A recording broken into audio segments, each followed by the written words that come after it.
ਵਾਹਿਗੁਰੂ ਜੀ ਕਾ ਖਾਲਸਾ ਵਾਹਿਗੁਰੂ ਜੀ ਕੀ ਫਤਿਹ।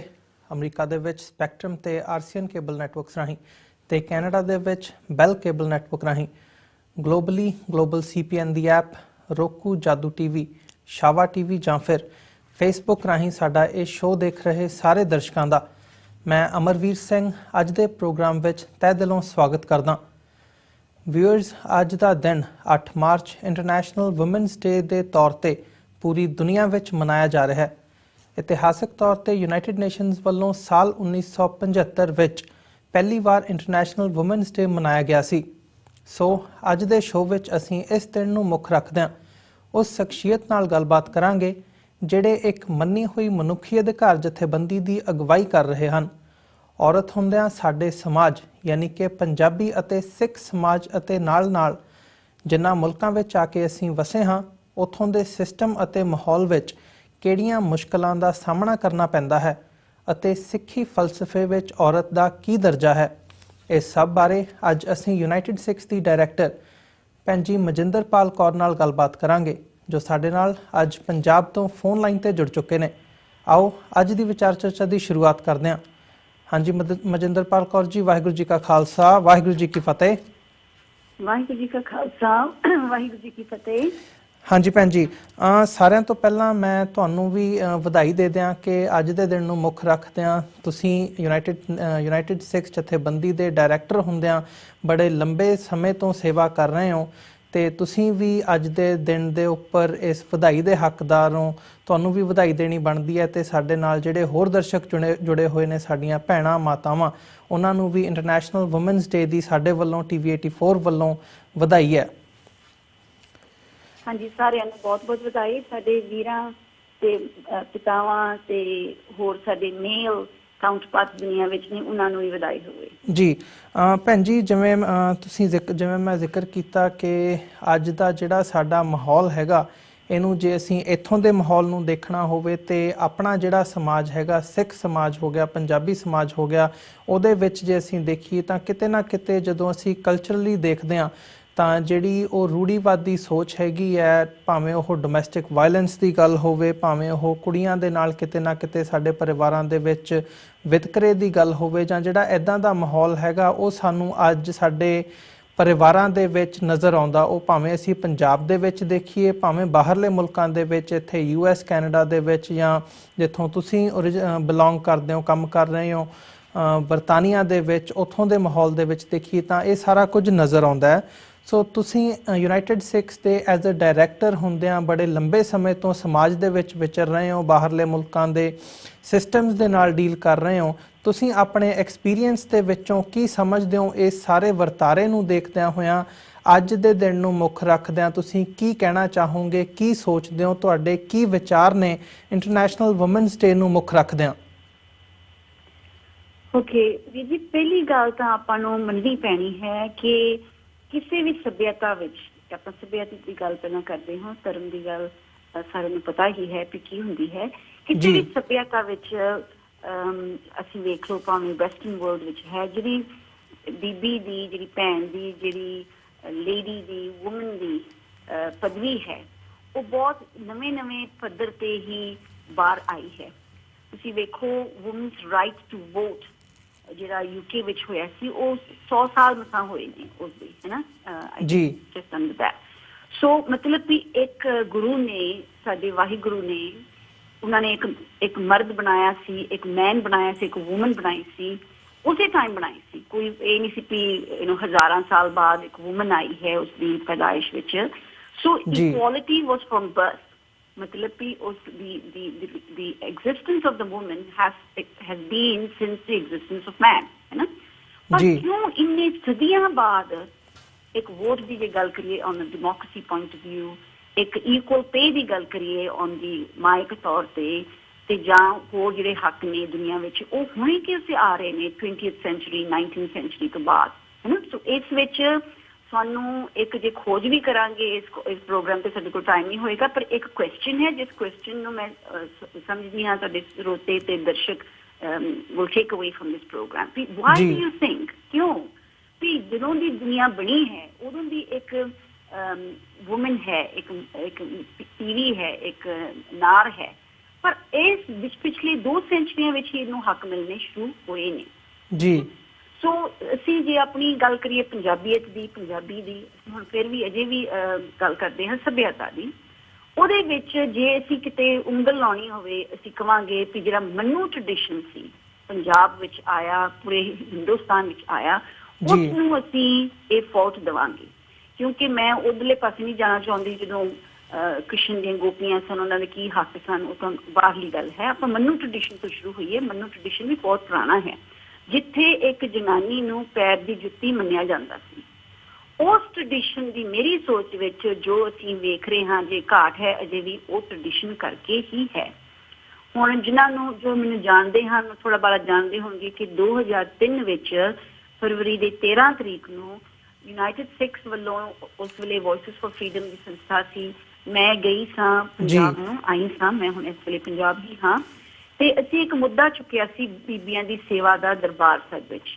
ਉਹ ਮੁੱਦਾ ਮੈਂ ਪਲਾਨ ਦੇ ਅਨੁਸਾਰ ਨਹੀਂ ਸੀ ਚੁੱਕਿਆ, ਉਹ ਮੁੱਦਾ ਗੁਰੂ ਸਾਹਿਬ ਨੇ ਸਾਹਮਣੇ ਪੇਸ਼ ਕੀਤਾ ਸੀ। ਜਦੋਂ ਇੱਕ ਤਰੀਕੇ ਦੇ ਤੌਰ ਤੇ ਅਸੀਂ ਦਰਬਾਰ ਸਾਹਿਬ ਪਹੁੰਚੇ ਸਾਂ, ਰਾਤ ਦੇ 10 ਵਜੇ ਸਨ, ਜਦੋਂ ਸੁਖਾਸਨ ਦੀ ਸੇਵਾ ਹੋ ਰਹੀ ਸੀ, ਤੇ ਜਦੋਂ ਸਾਨੂੰ ਸੁਖਾਸਨ ਦੀ ਸੇਵਾ ਵਿੱਚ ਸ਼ਾਮਲ ਹੋਣ ਦੀ ਇਜਾਜ਼ਤ ਨਹੀਂ ਸੀ ਮਿਲ ਰਹੀ। ਉਹਨਾਂ ਨੇ ਸੋਚਿਆ ਅਸੀਂ ਪਾਲਕੀ ਸਾਹਿਬ ਨੂੰ ਚੁੱਕਣਾ ਹੈ, ਅਸੀਂ ਤਾਂ ਸਿਰਫ ਉਸ ਕਤਾਰ ਵਿੱਚ ਸ਼ਾਮਲ ਹੋਣਾ ਸੀ ਜਿੱਥੇ ਸਾਨੂੰ ਨਹੀਂ ਸੀ ਸ਼ਾਮਲ ਹੋਣ ਦਿੰਦੇ। ਉਸ ਦਿਨ ਮੇਰੀਆਂ ਅੱਖਾਂ ਖੁੱਲੀਆਂ ਕਿ ਮੈਂ ਜਿੱਥੇ ਮਲੇਸ਼ੀਆ ਦੀ ਜੰਪਲ ਹਾਂ, ਜਿੱਥੇ ਮੈਂ ਕਹਾਂਗੀ ਥੋੜੀ ਜਿਹੀ ਮੋਡਰਨਿਟੀ ਹੈ ਪੰਜਾਬ ਨਾਲੋਂ, ਥੋੜੀ ਜਿਹੀ ਨਹੀਂ ਵਾਵਾ ਜੀ, ਜਿੱਥੇ ਸਾਨੂੰ ਇਹ ਕੁਐਸਚਨ ਕਦੇ ਨਹੀਂ ਸੀ ਪੈਦਾ ਹੋਇਆ ਸਾਡੇ ਪਰਿਵਾਰਾਂ ਵਿੱਚ, ਸਾਡੇ ਸੱਭਿਅਤਾ ਵਿੱਚ, ਵੀ ਬੀਬੀ ਨੂੰ ਕੋਈ ਹੱਕ ਦੇ ਲਾਇਕ ਨਹੀਂ ਹੋਏਗੀ। ਸੋ ਉਸ ਰਾਤ ਜਦੋਂ ਉਸ ਨੂੰ ਇੱਕ ਹਲੂਣਾ ਸੀ ਮੇਰੇ ਲਈ, ਇੱਕ ਪੂਰਾ ਭੁਚਾਲ ਸੀ ਵੀ ਇਹ ਹੋ ਰਿਹਾ ਹੈ ਦਰਬਾਰ ਸਾਹਿਬ ਵਿੱਚ। ਉਸ ਪਾਸੇ ਫਿਰ ਮੈਂ ਤੁਰ ਪਈ ਖੋਜ ਕਰਨਾ ਵੀ ਕਿਉਂ ਹੋ ਰਿਹਾ ਹੈ। ਇਹ ਸਿਰਫ ਦਰਬਾਰ ਸਾਹਿਬ ਹੋ ਰਿਹਾ ਹੈ, ਅੰਮ੍ਰਿਤਸਰ ਹੋਰ ਗੁਰਦੁਆਰਿਆਂ ਵਿੱਚ ਨਹੀਂ ਹੈ। ਤੁਸੀਂ ਵੇਖੋਗੇ ਅਮਰੀਕਾ ਵਿੱਚ, UK ਵਿੱਚ ਬੀਬੀਆਂ ਕੀਰਤਨ ਕਰਦੀਆਂ ਨੇ, ਗਿਆਨੀਆਂ ਦੀ ਸੇਵਾ ਵੀ ਕਰਦੀਆਂ ਨੇ, ਹਰ ਇੱਕ ਪੱਖੋਂ ਸਾਡੀ ਸੇਵਾ ਸਾਡੇ ਸਾਹਮਣੇ ਹੈ। ਦਰਬਾਰ ਸਾਹਿਬ ਵਿੱਚ ਸਿਰਫ ਇਹ ਪ੍ਰੋਬਲਮ ਕਿਉਂ ਹੈ, ਹੋਰ ਗੁਰਦੁਆਰੇ ਪੰਜਾਬ ਵਿੱਚ ਕਿਉਂ ਨਹੀਂ ਹੈ? ਸੋ ਦੇਖਣਾ ਚਾਹੁੰਦਾ ਸੀ ਜਦੋਂ ਗੁਰੂ ਸਾਹਿਬ ਦੀਆਂ ਗੁਰਦੁਆਰਿਆਂ ਸਾਹਿਬ ਦੀਆਂ ਚਾਬੀਆਂ ਮਹੰਤਾਂ ਦੇ ਹੱਥ ਵਿੱਚ ਛੱਡ ਕੇ ਸਿੰਘਾਂ ਨੂੰ ਜੰਗਲਾਂ ਵਿੱਚ ਜਾਣਾ ਪੈ ਗਿਆ ਸੀ, ਉਸ ਟਾਈਮ ਦੇ ਜੋ ਵੀ ਹਾਲਾਤ ਸਨ ਮਹੰਤਾਂ ਦੇ, ਉਹਨਾਂ ਨੇ ਪ੍ਰਗਟ ਕੀਤੇ ਮੰਨੂ ਦੇ ਟ੍ਰੈਡੀਸ਼ਨ। ਕਿਉਂਕਿ ਮਹੰਤਾਂ ਦੀ ਜੋ ਰਹਿਣੀ ਬਹਿਣੀ ਸੀ, ਜਿਸ ਅਨੁਸਾਰ ਬੀਬੀਆਂ ਦੀ ਰੋਲ ਉਹਨਾਂ ਦੀ ਜੀਵਨ ਵਿੱਚ ਨਹੀਂ ਸੀ, ਉਹਨਾਂ ਨੇ ਜੋ ਉਹ ਰਿਵਾਇਤਾਂ ਸ਼ੁਰੂ ਕੀਤੀਆਂ ਸਨ, ਉਹ ਅੱਜ ਅਸੀਂ ਵੇਖ ਰਹੇ ਹਾਂ, ਜੇ ਅਜੇ ਵੀ ਵੇਖ ਰਹੇ ਹਾਂ। ਮੈਨੂੰ ਬਾਰ-ਬਾਰ ਲੋਕੀ ਚੇਤਾਵਨੀ ਦਿੰਦੇ ਨੇ ਕਿ 15-16 ਸਾਲ ਹੋ ਗਏ ਨੇ ਕਿ ਤੁਹਾਨੂੰ ਉਹ ਹੱਕ ਮਿਲਿਆ ਸੀ। ਮੈਂ ਕਿਹਾ ਉਹ ਹੱਕ ਮਿਲਣ ਦੀ ਤਾਂ ਤੁਸੀਂ ਗੱਲ ਵੱਖਰੀ ਕਰੋ, ਅੱਜ ਦੇ ਦਿਨ ਬੀਬੀਆਂ ਨੂੰ ਜਦੋਂ ਦੀ ਦੁਨੀਆ ਪੈਦਾ ਹੋਈ ਹੈ ਅਜੇ ਪੂਰਾ ਹੱਕ ਨਹੀਂ ਹੈ ਕਈਆਂ ਚੀਜ਼ਾਂ ਦਾ। ਸੋ ਇਹ ਤਾਂ ਜੇ ਕੰਮ ਸ਼ੁਰੂ ਹੋਇਆ ਹੈ। ਸੋ ਵੀਰ ਜੀ, ਇੱਕ ਸਨੈਪਸ਼ਾਟ ਤੁਹਾਡੇ ਵਾਸਤੇ ਖਿੱਚਿਆ ਹੈ ਕਿ ਪੰਜਾਬ ਵਿੱਚ, ਪੰਜਾਬੀਅਤ ਵਿੱਚ ਜੋ ਇਸ ਦੀ ਔਰਿਜਿਨ ਸੀ ਕਿ ਬੀਬੀਆਂ ਨੂੰ ਪੂਰੇ ਹੱਕ ਨਹੀਂ ਦੇਣੇ, ਉਹ ਕਿੱਥੋਂ ਆਏ ਹਨ? ਸ਼ਾਇਦ ਉਹ ਮੰਨੂ ਟ੍ਰੈਡੀਸ਼ਨ ਚੋਂ ਆਏ ਹਨ, ਜਿੱਥੇ ਸਾਡੇ ਪਰਿਵਾਰ ਜਦੋਂ ਸਿੱਖ ਬਣਨ ਤੋਂ ਪਹਿਲਾਂ ਹਿੰਦੂ ਪਰਿਵਾਰਾਂ ਵਿੱਚ ਸਨ, ਹਿੰਦੂ ਪਰਿਵਾਰ ਵਿੱਚੋਂ ਜੋ ਮੰਨੂ ਟ੍ਰੈਡੀਸ਼ਨ ਨਾਲ ਸੰਬੰਧ ਸੀ ਉਹ ਅਜੇ ਸਾਡੇ ਵਿੱਚ ਹੈ। ਜੀ ਭੈਣ ਜੀ, ਜਿਵੇਂ ਤੁਸੀਂ ਇਹ ਸਾਰੇ ਦੀ ਜਿਹੜੀ ਇੱਕ ਬੈਕਗਰਾਉਂਡ ਦਿੱਤੀ ਹੈ, ਤੇ ਤੁਸੀਂ ਇਹ ਵੀ ਮੰਨਦੇ ਹੋ ਕਿ ਜਿਹੜੇ ਹੱਕ ਮਿਲਣੇ ਸ਼ੁਰੂ ਹੋਏ ਨੇ ਉਹ ਇਸ ਸਦੀ ਦੇ ਵਿੱਚ ਜਾਂ ਪਿਛਲੀ ਸਦੀ ਦੇ ਵਿੱਚ ਜਿਹੜੀ ਇੱਕ ਚੇਂਜ ਆਉਣੀ ਹੈ ਉਹ ਉਸ ਦੀ ਸ਼ੁਰੂਆਤ ਹੋਈ ਹੈ। ਸੋ ਅੱਜ ਤੁਸੀਂ ਸਾਡੇ ਸਮਾਜ ਨੂੰ ਕਿੱਥੇ ਕੁ ਖੜਿਆ ਮਹਿਸੂਸ ਕਰਦੇ ਹੋ? ਅਸੀਂ ਕਿੰਨਾ ਕੁ ਅੱਗੇ ਇਸ ਕਦਮ ਦੇ ਵਿੱਚ ਕਦਮ ਅੱਗੇ ਵਧਾ ਸਕੇ ਹਾਂ ਜਿਹੜੀ ਵੂਮਨ ਐਮਪਾਵਰਮੈਂਟ ਦੀ ਗੱਲ ਹੈਗੀ ਹੈ, ਤਾਂ ਕਿ ਜੇ ਅਸੀਂ ਅੱਜ ਦੇ ਸਮੇਂ ਦੇ ਵਿੱਚ ਗੱਲ ਕਰਨੀ ਹੋਵੇ, ਸਾਡੇ ਦਰਸ਼ਕ ਸਮਝ ਸਕਣ ਇਸ ਗੱਲ ਨੂੰ ਕਿ ਸਾਨੂੰ ਹੋਰ ਕਿੰਨਾ ਕੁ ਕੰਮ ਕਰਨ ਦੀ ਲੋੜ ਹੈਗੀ ਹੈ ਤੇ ਕਿਸ ਡਾਇਰੈਕਸ਼ਨ ਦੇ ਵਿੱਚ ਕੰਮ ਕਰਨ ਦੀ ਲੋੜ ਹੈਗੀ ਹੈ। ਤੁਸੀਂ ਇਸ ਬਾਰੇ ਕੀ ਸੋਚਦੇ ਹੋ? ਐਕਚੁਅਲੀ ਤੁਹਾਡਾ ਜਿਹੜਾ ਕੁਐਸਚਨ ਹੈ, ਜਿਵੇਂ ਉਹਦੇ ਨਾਲ ਇੱਕ ਹੋਰ ਕੰਡੀਸ਼ਨ ਲਾ ਦਵਾਂ ਕਿ ਸਾਨੂੰ ਇਹ ਹੱਕ ਦਿਵਾਉਣ ਲੈਣ ਵਿੱਚ ਹੱਕ ਵੀ ਨਹੀਂ ਹੈ। ਨਾ ਉਹ ਮੇਰਾ ਹੱਕ ਹੈ ਵੀ ਮੈਂ ਖਿੱਚ ਕੇ ਲਵਾਂ, ਨਾ ਇੱਕ ਮਰਦ ਦਾ ਹੱਕ ਹੈ ਵੀ ਉਹ ਦਵੇ ਕਿਸੇ ਹੋਰ ਨੂੰ ਹੱਕ, ਨਾ, ਕਿਉਂਕਿ ਇਹ ਜਮਾਂਦਰੂ ਕਹਿ ਲਓ, ਇੱਕ ਤੁਹਾਡੇ ਆਰਗੈਨਿਕ ਹੱਕ ਨੇ। ਲਾਈਫ ਹੈ ਨਾ, ਤੁਸੀਂ ਜੀਂਦੇ ਹੋ, ਸੋ ਇਹ ਤੁਹਾਡਾ ਹੱਕ ਹੈ, ਇੱਕ ਹਿਊਮਨ ਰਾਈਟ ਹੈ ਕਿ ਹਰ ਇੱਕ ਇਨਸਾਨ, ਹਰ ਇੱਕ ਕੁੱਤਾ ਬਿੱਲਾ ਵੀ, ਉਸਦਾ ਵੀ ਇੱਕ ਹੱਕ ਹੈ। ਸੋ ਇਹ ਉਹ ਹੱਕ ਨੇ। ਇਸ ਨੂੰ ਤੁਸੀਂ ਹੋਰ ਗੱਲਾਂ ਨਾਲ ਕਨਫਿਊਜ਼ ਨਾ ਕਰ ਲਓ। ਜਿੱਥੇ ਅੱਜ ਲੋਕੀ ਕਹਿੰਦੇ ਨੇ ਬੀਬੀਆਂ ਅੱਜ ਕੱਲ੍ਹ ਘਰਾਂ ਵਿੱਚ ਰੋਟੀਆਂ ਨਹੀਂ ਪਕਾਉਂਦੀਆਂ, ਉਹ ਘਰ ਟੁੱਟ ਗਏ ਨੇ ਕਿਉਂਕਿ ਉਹ ਕੰਮਾਂ ਤੇ ਨੇ ਤੇ ਬੱਚੇ ਪਾਲ ਨਹੀਂ ਰਹੇ, ਉਹਦੇ ਆਫਟਰ ਇਫੈਕਟਸ ਨੇ, ਹੈ ਨਾ। ਕਿਉਂਕਿ ਜਿਹੜੇ ਇੱਕ ਪਰਿਵਾਰ ਵਿੱਚ ਇੱਕ ਬੀਬੀ ਘਰ ਸੰਭਾਲਦੀ ਸੀ, ਬੱਚੇ ਪਾਲਦੀ ਸੀ, ਰੋਟੀ ਪਕਾਉਂਦੀ ਸੀ, ਉਹਦਾ ਜਿਹੜਾ ਰੋਲ ਸੀ ਅੱਜ ਜਦੋਂ ਬਦਲਦਾ ਜਾ ਰਿਹਾ ਹੈ, ਇਸ ਰੋਲ ਵਿੱਚ ਇੱਕ ਭੁਚਾਲ ਆਏਗਾ ਤੇ ਆ ਰਿਹਾ ਹੈ। ਤੁਸੀਂ ਵੇਖਦੇ ਹੀ ਹੋ ਵੀ ਕਈ ਬੀਬੀਆਂ 30 ਸਾਲਾਂ ਤੋਂ ਬਾਅਦ 40 ਸਾਲਾਂ ਦੀ ਉਮਰ ਵਿੱਚ ਵੀ ਅਜੇ ਆਪਣਾ ਆਨੰਦ ਕਾਰਜ ਨਹੀਂ ਕਰਦੀਆਂ, ਕਿਉਂਕਿ ਉਹਨਾਂ ਨੂੰ ਇਹ ਵੀ ਸਾਡਾ ਕਰੀਅਰ ਖਰਾਬ ਨਾ ਹੋ ਜਾਵੇ। ਕਿਉਂਕਿ ਜਦੋਂ ਇੱਕ ਬੀਬੀ ਦਾ ਆਨੰਦ ਕਾਰਜ ਹੁੰਦਾ ਹੈ, ਉਸਦੀ ਦੁਨੀਆ ਬਦਲ ਜਾਂਦੀ ਹੈ ਜੀ। ਕਿਸੇ ਵੀ ਹਾਲਾਤ ਵਿੱਚ ਭਾਵੇਂ ਉਹ ਸਹੁਰਿਆਂ ਦੇ ਘਰ ਰਵੇ ਨਾ ਰਵੇ, ਉਸਦੀ ਜ਼ਿੰਦਗੀ ਬਦਲਦੀ ਹੈ। ਪਰ ਜਦੋਂ ਇੱਕ ਮਰਦ ਆਨੰਦ ਕਾਰਜ ਕਰਦਾ, ਉਹਦੀ ਦੁਨੀਆ ਨਹੀਂ ਬਦਲਦੀ। ਜਿਸ ਤਰ੍ਹਾਂ ਉਹ ਕੰਮ ਕਰਦਾ ਸੀ ਉਹ ਕਰਦਾ ਹੁੰਦਾ ਹੈ, ਜਿਸ ਤਰ੍ਹਾਂ ਮੌਜਾਂ 'ਚ ਰਹਿੰਦਾ ਸੀ ਰਹਿੰਦਾ ਹੁੰਦਾ ਹੈ। ਪਰ ਇੱਕ ਬੀਬੀ, ਕਿਉਂਕਿ ਉਸਨੇ ਬੱਚੇ ਵੀ ਉਹਦੀ ਪੈਦਾ ਵੀ ਕਰਨੀ ਹੁੰਦੇ ਆ, ਉਸਦੀ ਪਾਲਣਾ ਵੀ ਕਰਨੀ ਹੁੰਦੀ, ਉਹਦੀ ਲਾਈਫ ਚੇਂਜਸ। ਸੋ ਦੈਰਫੋਰ ਇੱਕ ਜਿਹੜੀ ਬੀਬੀ ਹੈ ਜਿਹਨੂੰ ਵਿਆਹ ਕਰਨ ਵੇਲੇ ਉਹ ਇਹ ਸੋਚੇਗੀ ਕਿ ਕੀ ਮੈਂ ਆਪਣੇ ਸਿਖਰ ਤੇ ਕਰੀਅਰ ਲੈ ਲਿਆ ਹੈ। ਇਸ ਕਰਕੇ ਤੁਸੀਂ ਵੇਖੋਗੇ ਜਿਹੜੀਆਂ ਪੜ੍ਹੀਆਂ ਲਿਖੀਆਂ ਬੀਬੀਆਂ ਨੇ ਜਿਨ੍ਹਾਂ ਨੇ ਆਪਣੇ ਕਰੀਅਰ ਨੂੰ ਮੁੱਖ ਰੱਖਿਆ ਹੈ, ਉਹ ਬਹੁਤ ਲੇਟ ਉਮਰ ਵਿੱਚ ਵਿਆਹ ਦੀ ਤਿਆਰੀਆਂ ਕਰਦੀਆਂ ਨੇ। ਤੇ ਉਸ ਵੇਲੇ ਜਿਹੜੇ ਵੀਰ ਹੁੰਦੇ ਨੇ, ਜਿਹੜੇ ਮਤਲਬ ਮਰਦ ਹੁੰਦੇ ਨੇ, ਉਹਨਾਂ ਦੇ ਪਾਰਟਨਰਸ ਜਿਹੜੇ ਬਣਨ ਵਾਲੇ ਹੁੰਦੇ, ਉਹਨਾਂ ਦੇ ਤਾਂ ਵਿਆਹ ਹੋਏ ਹੁੰਦੇ ਨੇ 24-25 ਸਾਲਾਂ ਦੀ ਉਮਰ ਵਿੱਚ। ਤਾਂ ਇਹ ਵੀ ਇੱਕ ਫਿਨੋਮੀਨਨ ਜਿਹੜਾ ਆਪਾਂ ਵੇਖ ਰਹੇ ਹਾਂ। ਪਰ ਤੁਹਾਡਾ ਜਿਹੜਾ ਸਵਾਲ ਸੀ ਵੀ ਕੀ ਅਸੀਂ ਇਸ ਪਾਸੇ ਕਿਸ ਤਰ੍ਹਾਂ ਤੁਰਾਂਗੇ ਹੱਕ ਲੈਣ ਤੇ ਦੇਣ ਦੇ, ਮੈਂ ਕਹਾਂਗੀ ਕਿ ਜੇ ਇੱਕ ਲੜਾਈ ਅਨੁਸਾਰ ਕੁਛ ਲਵਾਂਗੇ ਨਾ, ਤੇ ਫਿਰ ਉਸਦਾ ਜਨਮ ਹੀ ਇੱਕ ਸਟਰਗਲ ਵਿੱਚ ਹੋਏਗਾ, ਤੇ ਫਿਰ ਉਸਦੀ ਸਾਈਡ ਇਫੈਕਟਸ ਜਾਂ ਉਸਦੀ ਜਿਹੜੇ ਨੈਗੇਟਿਵ ਇਫੈਕਟਸ ਉਹ ਵੀ ਹੋਣਗੇ। ਸੋ ਕਿਉਂ ਨਾ ਅਸੀਂ ਆਪਣੀ ਸੋਚ ਬਦਲਾਈਏ, ਕੋਈ ਹੱਕ ਲੈਣ ਦੇਣ ਦੇ ਮਾਹੌਲ ਵਿੱਚ ਨਾ ਪਈਏ, ਇੱਕ ਸੋਚ ਬਦਲਾਈਏ। ਮੈਂ ਤੁਹਾਨੂੰ ਇੱਕ ਛੋਟਾ ਜਿਹਾ ਨਜ਼ਾਰਾ ਖਿੱਚਣਾ ਚਾਹੁੰਦੀ ਹਾਂ ਕਿ ਅਜੇ ਵੀ ਹੁਣ ਤੁਸੀਂ ਅਮਰੀਕਾ 'ਚ ਬੈਠੇ ਹੋ, ਤੁਸੀਂ ਆਪਣੇ ਸਰੋਤਿਆਂ ਨੂੰ ਜਾਂ ਦਰਸ਼ਕਾਂ ਨੂੰ ਪੁੱਛ ਸਕਦੇ ਹੋ, ਉਹ ਆਪਣੇ ਆਪ ਨੂੰ ਪੁੱਛ ਸਕਦੇ ਹਨ। ਜਦੋਂ ਇੱਕ ਜੱਦੀ ਜ਼ਮੀਨ ਦੀ ਗੱਲ ਆਉਂਦੀ ਪੰਜਾਬ ਵਿੱਚ, ਹੁਣ ਮੈਨੂੰ ਪਤਾ ਨਹੀਂ ਤੁਹਾਡੇ ਸਰੋਤੇ ਦਰਸ਼ਕਾਂ ਵਿੱਚ ਜੱਦੀ ਜ਼ਮੀਨ ਅਜੇ ਹੈ ਵੀ ਹੈ ਕਿ ਨਹੀਂ, ਕਿ ਸਾਰੇ ਵੇਚ ਕੇ ਤੁਸੀਂ ਬੈਠੇ ਹੋ। ਜਦੋਂ ਜੱਦੀ ਜ਼ਮੀਨ ਦੀ ਸਵਾਲ ਦਾ ਜਵਾਬ ਆਉਂਦਾ ਹੈ, 1956 ਵਿੱਚ ਪੰਜਾਬ ਵਿੱਚ ਕਾਨੂੰਨੀ ਤੌਰ ਤੇ ਇੱਕ ਬੀਬੀ ਨੂੰ ਉਨਾ ਹੀ ਹੱਕ ਹੈ ਜਿੰਨਾ ਉਸਦੇ ਵੀਰ ਦਾ ਹੈ ਆਪਣੀ ਜੱਦੀ ਜ਼ਮੀਨ ਦੇ ਹੱਕਦਾਰ ਹੋਣ ਦਾ, ਹੈ ਨਾ ਜੀ, ਬਿਲਕੁਲ ਤੌਰ ਤੇ। ਪਰ ਅਜੇ ਵੀ ਪਰਿਵਾਰ ਜਦੋਂ ਲਿਖਦੇ ਨੇ ਜੋ ਵੀ ਪੇਪਰ ਵਿੱਚ ਵੀ ਤੁਹਾਡੇ ਕਿੰਨੇ ਬੱਚੇ ਆ ਤੇ ਗਾਂ ਕਿਹਨੂੰ ਮਿਲਣਾ ਚਾਹੀਦਾ, ਭੈਣਾਂ ਦੇ ਨਾਂ ਨਹੀਂ ਲਿਖਦੇ ਜੀ। ਜਿਹੜੇ ਸੁਣ ਰਹੇ ਨੇ ਤੇ ਜਿਹਨਾਂ ਨੂੰ ਪਤਾ ਹੈ ਕਿ ਉਹਨਾਂ ਨੇ ਕੀਤਾ ਹੈ ਐਸਾ, ਉਹ ਕਿਉਂ ਨਹੀਂ ਲਿਖਦੇ? ਉਹਦੇ ਵਿੱਚ ਇਹ ਹੈ, ਅੱਛਾ ਸਹੁਰੇ ਜਾ ਰਹੀ ਹੈ, ਸਹੁਰੇ ਪਰਿਵਾਰ ਵਿੱਚ ਇਹ ਹੋਏਗਾ, ਜੋ ਵੀ ਉਹਨਾਂ ਦੀ ਸੋਚ ਹੈ ਉੱਥੋਂ ਸ਼ੁਰੂ ਕਰੋ। ਜਦੋਂ ਤੁਸੀਂ ਆਪਣਾ ਕੁਝ ਦੇਣਾ ਹੈ, ਕੀ ਤੁਸੀਂ ਆਪਣੇ ਬੇਟੇ ਨੇ ਤੇ ਬੇਟੀ ਨੂੰ ਇਕੱਠਾ ਦਿੰਦੇ ਹੋ, ਉਨਾ ਹੀ ਦਿੰਦੇ ਹੋ? ਜੇ ਤੁਹਾਡਾ ਘਰ ਅਮਰੀਕਾ ਹੋਵੇ ਤੇ ਅੱਜ ਤੁਸੀਂ ਬਿੱਲ ਲਿਖਣੀ ਹੋਵੇ, ਤੁਸੀਂ ਸਾਰੇ ਆਪਣੇ ਬੱਚਿਆਂ ਨੂੰ ਇਕੁਅਲ ਦੇਵੋਗੇ। ਜੱਦੀ ਜ਼ਮੀਨ ਦੇਣ ਵੇਲੇ ਤੁਸੀਂ ਨਾ ਦਿਓਗੇ। ਉਹਦੇ ਵਿੱਚ ਕੁਝ ਹੈ, ਉਹਦੇ ਵਿੱਚ ਕੁਝ ਕਲਚਰਲ ਸੋਚ ਹੈ ਕਿ ਨਹੀਂ ਇਹ ਤਾਂ ਜੱਦੀ ਹੈ, ਇਹ ਹੈਰੀਟੇਜ ਹੈ। ਹੈਰੀਟੇਜ ਸਿਰਫ ਮੇਲ ਇਨਹੈਰੀਟੈਂਸ ਹੁੰਦੀ ਹੈ ਜੀ, ਇਹ ਸੋਚੋ। ਸੋ ਇਹ ਸੋਚ ਬਦਲਣ ਦੀ ਲੋੜ ਹੈ, ਕਿਉਂਕਿ ਉਹ ਜ਼ਮੀਨ ਨਾਲ ਨਾ ਬੇਟੀ ਨੇ ਤਾਂ ਨਹੀਂ ਹੋਣਾ, ਨਾ ਬੇਟੇ ਨੇ ਗਰੀਬ ਹੋ ਜਾਣਾ ਵੰਡ ਕੇ, ਹੈ ਨਾ। ਪਰ ਉਹੀ ਬੰਦਾ ਜਿਹੜੇ ਅਮਰੀਕਾ ਵਿੱਚ ਕੋਈ ਕੋਠੀ ਹੋਏਗੀ, ਉਹ ਤੁਹਾਨੂੰ ਤੁਸੀਂ ਪੂਰਾ ਹੱਕ ਦੋਗੇ ਆਪਣੀ ਬੇਟੀ ਨੂੰ, ਕਿਉਂਕਿ ਸਾਡੀ ਸੋਚ ਇੱਥੇ ਹੈ ਵੀ ਉਹ ਇੱਕ ਮਟੀਰੀਅਲ ਵੈਲਥ ਹੈ। ਪਰ ਜਦੋਂ ਜੱਦੀ ਜ਼ਮੀਨ ਦੀ ਗੱਲ ਆਉਂਦੀ ਹੈ, ਇਸ ਹੈਰੀਟੇਜ ਵੈਲਥ ਵੱਲ ਅਸੀਂ ਬੀਬੀਆਂ ਨੂੰ ਵੱਖਰਾ ਵੇਖ ਰਹੇ ਕਿ ਇਹ ਸਹੁਰੇ ਜਾਏਗੀ ਤੇ ਫਿਰ ਇੱਥੇ ਕੀ ਹੋ ਜਾਏਗਾ, ਇੰਜੋਏ ਦੀ ਹੱਕ ਮਿਲੇਗਾ, ਇਨ ਆਲ ਦੈਟ, ਹੈ ਨਾ। ਸੋ ਮੈਂ ਕਹਿਣਾ ਚਾਹੁੰਦੀ ਹਾਂ ਸਾਨੂੰ ਪਹਿਲਾਂ ਸੋਚ ਬਦਲਾਈਏ ਕਿ ਅਸੀਂ ਕਿਉਂ ਨਹੀਂ ਕੁਝ ਦਿੰਦੇ, ਕਿਉਂ ਨਹੀਂ ਕੁਝ ਕਰਦੇ, ਕਿਉਂ ਨਹੀਂ ਕੁਝ ਵੇਖਦੇ।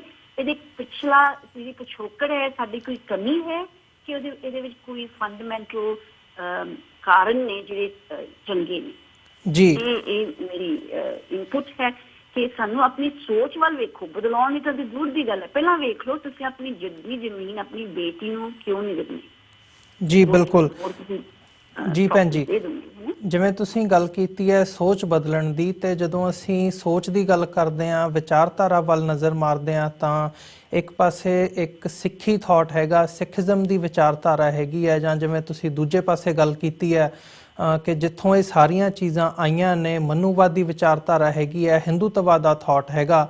ਸੋ ਜੇ ਅਸੀਂ ਇਹਨਾਂ ਦੋਵਾਂ ਦਾ ਕੰਪੈਰੀਜ਼ਨ ਦੇਖਦੇ ਹਾਂ, ਇਹ ਸਾਰੇ ਦੇ ਵਿੱਚੋਂ ਜਿਹੜਾ ਸਿੱਖੀਜ਼ਮ ਦਾ ਥਾਟ ਹੈਗਾ, ਗੁਰੂ ਸਾਹਿਬਾਨਾਂ ਨੇ ਕਿਤੇ ਅਸੀਂ ਜਦੋਂ ਉਹਨਾਂ ਨੇ ਵੂਮਨ ਇੰਪਾਵਰਮੈਂਟ ਦੀ ਗੱਲ ਕੀਤੀ ਹੈ, ਗੁਰੂ ਨਾਨਕ ਸਾਹਿਬ ਤੋਂ ਹੀ ਗੱਲ ਸ਼ੁਰੂ ਹੁੰਦੀ ਹੈ। ਗੁਰਬਾਣੀ ਦੇ ਵਿੱਚ ਵੀ ਉਹਨਾਂ ਦੇ ਜਿਹੜੇ ਬਚਨ ਹੈਗੇ ਆ ਉਹ ਦਰਜ ਨੇ। ਭਾਈ ਗੁਰਦਾਸ ਜੀ ਦੀ ਵੀ ਜਿਹੜੀਆਂ ਰਚਨਾਵਾਂ ਨੇ ਉਹ ਵੀ ਦਰਜ ਨੇ। ਤੇ ਫਿਰ ਉਹ ਸਤੀ ਪ੍ਰਥਾ ਦੀ ਗੱਲ ਹੋਵੇ, ਪਰਦਾ ਪ੍ਰਥਾ ਦੀ ਗੱਲ ਹੋਵੇ, ਭਾਵੇਂ ਉਹ ਫੀਮੇਲ ਇਨਫੈਂਟੀਸਾਈਡ ਦੀ ਗੱਲ ਹੋਵੇ, ਇਹਨਾਂ ਸਾਰਿਆਂ ਮੁੱਦਿਆਂ ਦੇ ਉੱਪਰ ਹੌਲੀ ਹੌਲੀ ਜਿਹੜਾ ਇੱਕ ਚੇਂਜ ਆਉਣਾ ਸ਼ੁਰੂ ਹੋਇਆ। ਉਹਨਾਂ ਨੇ ਚੇਂਜ ਇੰਪਲੀਮੈਂਟ ਕੀਤਾ ਗੁਰੂ ਸਾਹਿਬਾਨਾਂ ਨੇ। ਜੇ ਇਹਨੂੰ ਓਵਰਆਲ ਦੇਖਣਾ ਹੋਵੇ ਤਾਂ ਸਿੱਖੀ ਥਾਟ ਨੇ ਜਿਹੜੀ ਇੱਕ ਚੇਂਜ ਦੀ ਗੱਲ ਕੀਤੀ ਹੈ ਸਾਊਥ ਏਸ਼ੀਆ ਦੀ ਧਰਤੀ ਦੇ ਉੱਪਰ, ਉਹ ਜਿਹੜੀ ਹੈ ਉਹਨੇ ਇੱਕ ਤਬਦੀਲੀ ਲਿਆਉਣ ਦੀ ਹੈ ਉਹ। ਪਰ ਕਿਤੇ ਨਾ ਕਿਤੇ ਕਲਚਰਲੀ ਉਹਨੂੰ ਅਸੀਂ ਪ੍ਰੋਪਰਲੀ ਐਸਟੈਬਲਿਸ਼ ਨਹੀਂ ਕਰ ਪਾਏ। ਇਹਨੂੰ ਤੁਸੀਂ ਕਿਵੇਂ ਦੇਖਦੇ ਹੋ ਕਿ ਸਿੱਖ ਥਾਟ ਜਿਹੜਾ ਹੈਗਾ ਉਸ ਧਰਤੀ ਦੇ ਉੱਪਰ ਅੱਜ ਅਸੀਂ ਕਿੱਥੇ ਕੁ ਖੜੇ ਹਾਂ, ਕਿਉਂ ਅਸੀਂ ਇਸ ਚੇਂਜ ਨੂੰ ਨਹੀਂ ਇੰਪਲੀਮੈਂਟ ਕਰ ਸਕੇ?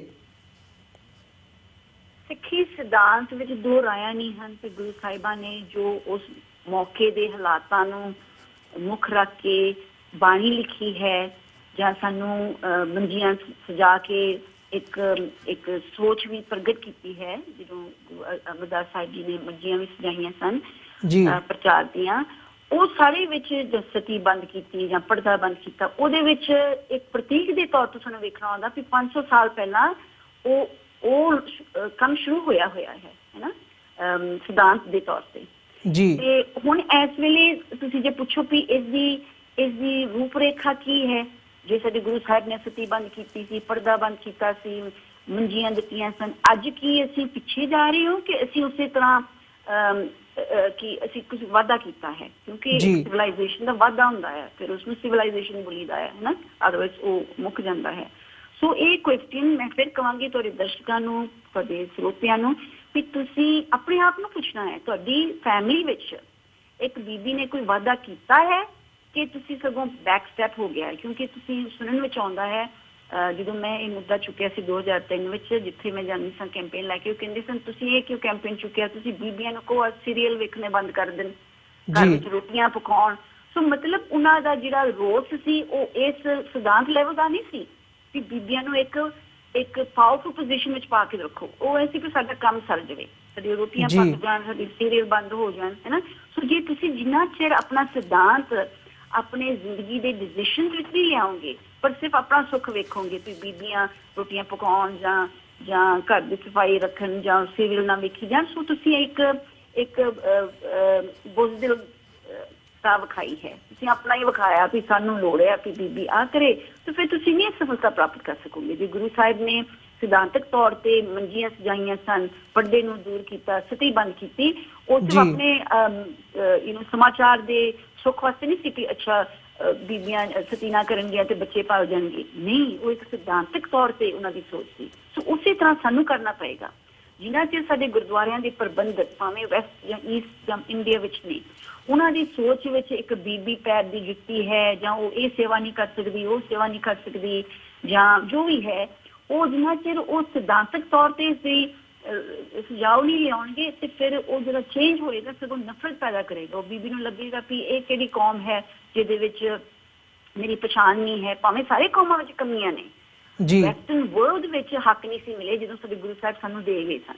ਮੈਂ ਇਹ ਪੰਜਾਬੀ ਦੀ ਗੱਲ ਨਹੀਂ ਕਰ ਰਹੀ, ਮੈਂ ਪੂਰੀ ਦੁਨੀਆ ਦੀ ਗੱਲ ਕਰ ਰਹੀ ਹਾਂ, ਦ ਫੀਮੇਲ ਆਫ ਦ ਸਪੀਸ਼ੀਜ਼, ਕਿ ਸਾਨੂੰ ਪਿਛਲੇ 200 ਸਾਲਾਂ ਵਿੱਚ ਹੀ ਬੇਸਿਕ ਰਾਈਟਸ ਮਿਲ ਰਹੇ, ਬੇਸਿਕ ਨਾ, ਮੈਂ ਇੰਨੀ ਵੱਡੇ ਰਾਈਟਸ ਦੀ ਗੱਲ ਨਹੀਂ ਕਰ ਰਹੀ। ਜੀ ਤੁਸੀਂ ਵੇਖੋ ਜਿਹੜੀਆਂ ਬੀਬੀਆਂ, ਲਫ਼ਜ਼ ਬੀਬੀਆਂ ਵੀ ਕਹਿਣ ਵਿੱਚ ਵੀ ਪਤਾ ਨਹੀਂ ਲੱਗ ਰਿਹਾ ਕਿ ਕਿਹੜਾ ਲਫ਼ਜ਼ ਵਰਤੀ, ਜਿਹੜੀਆਂ ਵੀ ਫੀਮੇਲ ਆਫ ਦ ਸਪੀਸ਼ੀਜ਼ ਕਹਾਂ ਜਾਂ ਭੈਣਾਂ ਨੇ ਸਫਲਤਾ ਪ੍ਰਾਪਤ ਕੀਤੀ ਹੈ, ਉਹਨਾਂ ਨੇ ਇੱਕ ਗਲਾਸ ਸੀਲਿੰਗ ਤੋੜ ਕੇ ਕੀਤੀ ਹੈ। ਗਲਾਸ ਸੀਲਿੰਗ ਤੋੜਨ ਵੇਲੇ ਸਾਰਿਆਂ ਨੂੰ ਸੱਟ ਵੱਜਦੀ ਹੈ। ਗਲਾਸ ਪਿਆ ਦੇ ਜਿਸਨੇ ਫੜਿਆ ਉਹਨਾਂ ਨੂੰ ਸੱਟ ਵੱਜੇਗੀ, ਜਿੱਥੇ ਡਿੱਗਾ ਸ਼ਾਰਡ ਆਫ ਗਲਾਸ ਉੱਥੇ ਵੀ ਸੱਟ ਵੱਜੇਗੀ।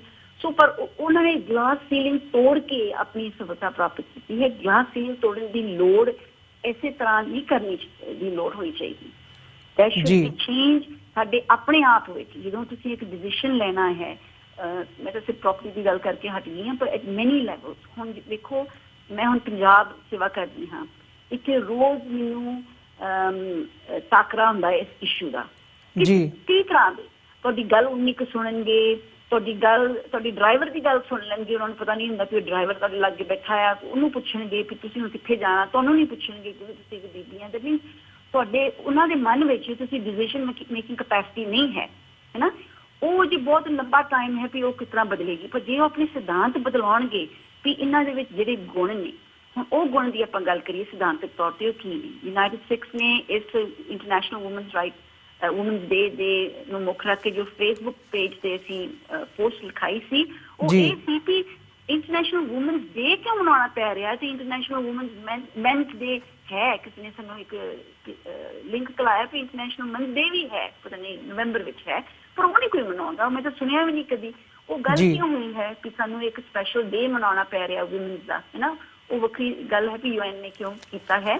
ਤੇ ਉਹ ਫਿਰ ਅਸੀਂ ਆਪਣੀ ਫੇਸਬੁੱਕ ਪੋਸਟ ਇਹੀ ਕਿਹਾ ਕਿ ਜੋ ਪਿਛਲੇ ਮਹੀਨਿਆਂ ਦੇ ਵਿੱਚ ਦੋ ਭੈਣਾਂ ਨੇ, ਇੱਕ 17 ਸਾਲ ਦੀ ਭੈਣ ਹੈ ਨਵਜੋਤ ਕੌਰ ਲੰਬੀ ਤੇ ਇੱਕ ਗੁਰਮੇਹਰ ਕੌਰ ਜੋ 20 ਸਾਲਾਂ ਦੀ, ਜਿਨ੍ਹਾਂ ਨੇ ਹੈਡਲਾਈਨਸ ਦੇ ਤੌਰ ਤੇ ਇੱਕ ਪੂਰੇ ਹਿੰਦੁਸਤਾਨ ਦੇ ਮੀਡੀਆ ਵਿੱਚ 3 ਦਿਨ ਲਗਾਤਾਰ ਗੁਰਮੇਹਰ ਕੌਰ ਦੀ ਨਿਊਜ਼ ਹੈਡਲਾਈਨ ਵਿੱਚ ਆਈ। ਜੋ ਸਾਡੇ ਸਰੋਤਿਆਂ ਨੂੰ ਜਾਂ ਦਰਸ਼ਕਾਂ ਨੂੰ ਪਤਾ ਨਹੀਂ ਮੈਂ ਕਿਹੜੀ ਗੱਲ ਕਰ ਰਹੀ ਹਾਂ, ਉਹ ਗੁਰਮੇਹਰ ਕੌਰ ਹੈ, ਦਿੱਲੀ ਯੂਨੀਵਰਸਿਟੀ ਦੇ ਕਾਲਜ ਵਿੱਚ ਪੜ੍ਹ ਰਹੀ ਹੈ, ਇੰਗਲਿਸ਼ ਪੜ੍ਹ ਰਹੀ ਹੈ। ਤੇ ਉਹਨੇ ਦਿੱਲੀ ਯੂਨੀਵਰਸਿਟੀ ਇੱਕ ਇਸ਼ੂ ਖੜਾ ਹੋਇਆ ਸੀ ਕਿ ਉਹਨਾਂ ਨੇ ਕੋਈ ਸੈਮੀਨਾਰ ਕਰਾਉਣਾ ਸੀ ਕਿਸੇ ਕਾਲਜ ਨੇ ਤੇ ਕਿਸੇ JNU ਯੂਨੀਵਰਸਿਟੀ ਦੇ ਬੁਲਾਰੇ ਨੂੰ ਬਣਾ ਹੋਈ ਸੀ ਤੇ ਉਹਨਾਂ ਦੇ ਵਿੱਚ ਇੱਕ ਰੋਸ ਪ੍ਰਗਟ ਹੋਇਆ ਸੀ। ਪਰ ਉਸ ਨੂੰ ਮੁੱਖ ਰੱਖ ਕੇ ਤੇ ਫਿਰ ਇੱਕ ਸਟੂਡੈਂਟ ਬੋਡੀ ਹੈ ਜੋ BJP ਨਾਲ ਸਾਂਝ ਰੱਖਦੀ ਹੈ, ਉਹਨਾਂ ਦੀ ਹੀ ਬੋਡੀ ਹੈ ਕਹਿ ਲਓ, ਉਹਨਾਂ ਨੇ ਪ੍ਰੋਟੈਸਟ ਕੀਤਾ ਸੀ, ਥੋੜਾ ਵਾਇਲੈਂਟ ਹੋ ਗਿਆ ਸੀ। ਤੇ ਉਸ ਨੂੰ ਮੁੱਖ ਰੱਖ ਕੇ ਗੁਰਮੇਹਰ ਕੌਰ ਜੋ ਜਿਸ ਦਾ ਪਿਤਾ ਕਾਰਗਿਲ ਦੇ ਵਾਰ ਵਿੱਚ ਦਾ ਉਸ ਟਾਈਮ ਦੇ ਲਾਗੇ ਛਾਗੇ ਦੀ ਜਾਨ ਲਈ ਗਈ ਸੀ ਨਾ। ਕਾਰਗਿਲ ਵਾਰ ਪਾਕਿਸਤਾਨ ਨਾਲ ਸੀ ਤੇ ਉਦੋਂ ਟੈਰਰ ਦੇ ਵਿੱਚ ਉਹਨਾਂ ਦੀ ਜਾਨ ਗਈ ਸੀ। ਇੱਥੋਂ ਦੇ ਲੋਕ ਉਸਨੂੰ ਮਾਰਟਰ ਕਹਿੰਦੇ ਨੇ, ਪਰ ਮਾਰਟਰਡਮ ਆਪਣੇ ਥਾਂ ਹੁੰਦੀ ਹੈ, ਇੱਕ ਦੇਸ਼ ਭਗਤ ਕਹਿ ਲਓ, ਉਹਨੇ ਆਪਣੇ ਦੇਸ਼ ਦੀ ਰੱਖਿਆ ਲਈ ਜੋ ਕੀਤਾ ਸੀ। ਉਸ ਕੁੜੀ ਨੇ 20 ਸਾਲਾਂ ਦੀ ਬੱਚੀ ਹੈ, ਉਸਨੇ ਇੱਕ ਵੀਡੀਓ ਬਣਾਈ, ਤੁਸੀਂ ਸਾਰੇ ਗੂਗਲ ਕਰਕੇ ਵੇਖ ਸਕਦੇ ਹੋ, ਗੁਰਮੇਹਰ ਕੌਰ, ਉਹ ਬਹੁਤ ਲੰਬੀ ਵੀਡੀਓ ਹੈ। ਉਸ ਵਿੱਚ ਉਹਨੇ ਕਿਹਾ ਪਾਕਿਸਤਾਨ ਨੇ ਮੇਰੇ ਪਿਓ ਨੂੰ ਨਹੀਂ ਮਾਰਿਆ, ਜੰਗ ਨੇ ਮੇਰੇ ਪਿਓ ਨੂੰ ਮਾਰਿਆ। ਕਿਉਂਕਿ ਗੁਰਮੇਹਰ ਕੌਰ ਇੱਕ ਪੀਸ ਪੈਸੀਫਿਸਟ ਹੈ। ਉਸਨੇ ਉਸਦੀ ਜੋ ਪਿਛੋਕੜ ਹੈ ਉਹ ਚਾਹੁੰਦੀ ਹੈ ਕਿ ਪਾਕਿਸਤਾਨ ਦੇ ਇੰਡੀਆ ਵਿੱਚ ਪੀਸ ਹੋਵੇ, ਇੱਕ ਗੁਆਂਢੀ ਹੋਵੇ, ਤੁਸੀਂ ਉਹਦੇ ਨਾਲ ਲੜੀ ਜਾਓ ਕਿ ਤੁਸੀਂ ਕੂੜਾ ਮੇਰੇ ਪਾਸ ਸੁੱਟਿਆ ਤੇ ਮੈਂ ਕੂੜਾ ਤੁਹਾਡੇ ਵੱਲ ਸੁੱਟਣਾ ਆ। ਤੇ ਫਿਰ ਕਿਹੜੇ ਮਾਹੌਲ ਵਿੱਚ ਤੁਸੀਂ ਰਹਿ ਰਹੇ ਹੋ? ਜਿਸ ਤਰ੍ਹਾਂ ਇਜ਼ਰਾਈਲ ਰਹਿ ਰਿਹਾ ਹੈ ਮਿਡਲ ਈਸਟ ਵਿੱਚ, ਇਹ ਮਾਹੌਲ ਹੀ ਨਹੀਂ ਹੈ। ਸੋ ਉਸਦਾ ਉਹ ਸਟੈਂਡ ਸੀ। ਪਰ ਜਿੰਨਾ ਉਹਨੂੰ ਮਾਰ ਪਈ ਸੋਸ਼ਲ ਮੀਡੀਆ ਵਿੱਚ ਉਹ ਖੜੀ ਰਹੀ ਟਾਈਮ ਅਨੁਸਾਰ ਉਹ ਨਿਕਲੀ ਵੀ, ਉਹ ਕਿੱਥੋਂ ਉਸਦੀ ਸ਼ਕਤੀ ਕਿੱਥੋਂ ਆਈ ਉਸਨੂੰ ਸਟੈਂਡ ਲੈਣ ਦੀ? ਜੀ ਭੈਣ ਜੀ, ਉਹ ਜਿੰਨੀ ਧਰਮੀ ਸੀ ਉਹ ਉਹਨੂੰ ਹੀ ਪਤਾ ਹੈ। ਪਰ ਉਹ ਸਿੱਖ ਹੋਣ ਦੀ ਬੱਚੀ, ਮੈਂ ਕਹਾਂਗੀ ਉਹ ਸਿੱਖ ਹੋਣ ਦੀ ਬੱਚੀ ਕਰਕੇ ਉਸਦੇ ਘਰ ਦੇ ਵਿੱਚ ਮਾਹੌਲ, ਫਿਰ ਉਸ ਤੋਂ ਬਾਅਦ ਉਹਦੇ ਦਾਦਾ ਜੀ ਨੂੰ ਕਿਸੇ ਨੇ ਇੰਟਰਵਿਊ ਕੀਤਾ ਟੈਲੀਵਿਜ਼ਨ ਨੇ, ਉਹਦੇ ਦਾਦਾ ਜੀ ਨੇ ਗੁਰੂ ਗੋਬਿੰਦ ਸਿੰਘ ਜੀ ਵੱਲ ਇਸ਼ਾਰਾ ਲੈ ਕੇ ਕਿਹਾ ਕਿ ਇਹ ਗੁਰੂ ਦੇ ਅਸੀਂ ਸਿੱਖ ਹਾਂ, ਅਸੀਂ ਨਹੀਂ ਕਿਸੇ ਤੋਂ ਡਰਦੇ। ਜੀ ਬਿਲਕੁਲ। ਹਾਂ, ਉਸ ਘਰ ਵਿੱਚ ਪੈਦਾ ਹੋਈ ਸੀ ਉਹ ਗੁਰਮੇਹਰ ਕੌਰ ਜੀ, ਭਾਵੇਂ ਉਹ ਕਿੰਨੀ ਧਰਮੀ ਹੋਵੇ ਨਾ ਧਰਮੀ ਹੋਵੇ, ਉਸ ਘਰ ਵਿੱਚ ਪੈਦਾ ਹੋਈ ਸੀ, ਉਸ ਸਿਧਾਂਤ ਵਿੱਚ ਪੈਦਾ ਹੋਈ ਸੀ ਜਿੱਥੇ ਉਹ ਨਿਡਰ ਹੋ ਕੇ ਇੱਕ ਪੂਰੇ ਹਿੰਦੁਸਤਾਨ ਨੂੰ ਕਹਿ ਸਕੀ ਕਿ ਪਾਕਿਸਤਾਨ ਨਾਲ ਪੀਸ ਕਰੋ। ਜੀ ਭੈਣ ਜੀ, ਬਿਲਕੁਲ ਜਿਹੜੀ ਗੱਲ ਤੁਸੀਂ ਕੀਤੀ ਹੈ ਉਹ ਬੜੀ ਪਤੇ ਦੀ ਹੈਗੀ ਹੈ ਕਿ ਜਿਹੜਾ ਇੱਕ ਇਹ ਗਲਾਸ ਬਣਿਆ ਹੋਇਆ ਹੈ, ਜਦੋਂ ਵੀ ਕੋਈ ਔਰਤ, ਕੋਈ ਵੂਮਨ ਇਸ ਪਾਸੇ ਨੂੰ ਕੰਮ ਕਰਦੀ ਹੈ, ਕਦਮ ਪੁੱਟਦੀ ਹੈ, ਜੇ ਅਸੀਂ ਇਤਿਹਾਸ ਤੋਂ ਵੀ ਵਾਕਫ ਹੈਗੇ ਹਾਂ, ਉੱਧਰ ਨੂੰ ਵੀ ਨਿਗਾਹ ਮਾਰੀਏ ਤਾਂ ਇਹਦੀ ਜਿਹੜੀ ਲਾਈਨ ਹੈ ਇਹ ਮਾਈ ਭਾਗੋ ਤੋਂ ਸ਼ੁਰੂ ਹੁੰਦੀ ਹੈ। ਤੇ ਉਹਦੇ ਤੋਂ ਬਾਅਦ ਜੇ ਅੱਜ ਦੇ ਵਿੱਚ ਜੋ ਅੱਜ ਦੇ ਮਾਹੌਲ ਦੇ ਵਿੱਚ ਤੁਸੀਂ ਐਗਜ਼ਾਮਪਲ ਦਿੱਤੀ ਹੈ ਗੁਰਮੇਹਰ ਕੌਰ ਦੀ, ਉਹ ਲਗਾਤਾਰ ਲਾਈਨ ਜਿਹੜੀ ਚੱਲਦੀ ਆ ਰਹੀ ਹੈ ਤੇ ਅੱਗੇ ਵੀ ਜਾਰੀ ਰਹੇਗੀ ਇਹ ਲੜਾਈ। ਸੋ ਅੰਤ ਦੇ ਵਿੱਚ ਮੈਸੇਜ ਇਹੀ ਨਿਕਲਦਾ ਤੁਹਾਡੀ ਗੱਲਬਾਤ ਤੋਂ ਵੀ ਕਿ ਜਿਹੜੇ ਸਾਡੇ ਸਿਧਾਂਤ ਹੈਗੇ ਆ ਉਹਨਾਂ ਨੂੰ ਸਮਝ ਕੇ, ਵਿਚਾਰ ਕੇ ਉਹਨਾਂ ਨੂੰ ਆਪਣੀ ਲਾਈਫ ਦੇ ਵਿੱਚ ਇੰਪਲੀਮੈਂਟ ਕਰਨ ਦੀ ਲੋੜ ਹੈਗੀ ਹੈ। ਇਸੇ ਕਨਕਲੂਜਨ ਦੇ ਨਾਲ ਅਸੀਂ ਅੱਜ ਦੇ ਸ਼ੋਅ ਦੇ ਵਿੱਚ ਤੁਹਾਡੇ ਕੋਲੋਂ ਵੀ ਇਜਾਜ਼ਤ ਚਾਹਾਂਗੇ ਤੇ ਤੁਹਾਡਾ ਬਹੁਤ-ਬਹੁਤ ਧੰਨਵਾਦ ਵੀ ਕਰਦੇ ਹਾਂ ਕਿ ਤੁਸੀਂ ਆਪਣਾ ਸਮਾਂ ਕੱਢਿਆ ਤੇ ਸਾਡੇ ਦਰਸ਼ਕਾਂ ਦੇ ਨਾਲ ਇਹ ਸਾਰੇ ਇਸ਼ੂ ਦੇ ਉੱਪਰ ਆਪਣੇ ਜਿਹੜੇ ਵਿਚਾਰ ਹੈਗੇ ਆ ਉਹਨਾਂ ਦੀ ਸਾਂਝ ਪਾਈ ਹੈ। ਭੈਣ ਜੀ, ਤੁਹਾਡਾ ਬਹੁਤ-ਬਹੁਤ ਧੰਨਵਾਦ ਜੀ। ਵਾਹਿਗੁਰੂ ਜੀ ਕਾ ਖਾਲਸਾ, ਵਾਹਿਗੁਰੂ ਜੀ ਕੀ ਫਤਿਹ। ਵਾਹਿਗੁਰੂ ਜੀ ਕੀ ਫਤਿਹ। ਵਿਊਅਰਸ, ਇਸੇ ਦੇ ਨਾਲ ਅਸੀਂ ਤੁਹਾਡੇ ਕੋਲੋਂ ਵੀ ਅੱਜ ਦੇ ਸ਼ੋਅ ਦੇ ਵਿੱਚ ਇਜਾਜ਼ਤ ਚਾਹਾਂਗੇ। ਜਾਂਦੇ ਜਾਂਦੇ ਮੈਂ ਤੁਹਾਡੇ ਚਰਨਾਂ ਦੇ ਵਿੱਚ ਅਪੀਲ ਕਰਦੇ ਹਾਂ ਕਿ ਸਾਨੂੰ ਇਸ TV 84 ਦੇ ਕਾਰਜ ਨੂੰ ਚੱਲਦਾ ਰੱਖਣ ਦੇ ਲਈ ਤੁਹਾਡੀ ਸਹਾਇਤਾ ਦੀ ਲੋੜ ਹੈਗੀ ਹੈ। ਤੁਸੀਂ ਸਾਡੀ ਵੈਬਸਾਈਟ www.tv84.tv ਤੇ ਜਾ ਕੇ ਸਾਨੂੰ ਡੋਨੇਸ਼ਨਸ ਦੇ ਲਈ ਪਲੈਜ ਕਰ ਸਕਦੇ ਹੋ, ਮੰਥਲੀ ਡੋਨੇਸ਼ਨ ਸਾਨੂੰ ਭੇਜ ਸਕਦੇ ਹੋ। ਇਸ ਦੇ ਨਾਲ ਅਸੀਂ ਅੱਜ ਦਾ ਸ਼ੋਅ ਇੱਥੇ ਹੀ ਸਮਾਪਤ ਕਰਦੇ ਹਾਂ। ਕੱਲ੍ਹ ਨੂੰ ਤੁਹਾਡੇ ਨਾਲ ਫਿਰ ਮੁਲਾਕਾਤ ਹੋਵੇਗੀ ਜੀ। ਇਜਾਜ਼ਤ ਦਿਓ। ਵਾਹਿਗੁਰੂ ਜੀ ਕਾ ਖਾਲਸਾ, ਵਾਹਿਗੁਰੂ ਜੀ ਕੀ ਫਤਿਹ।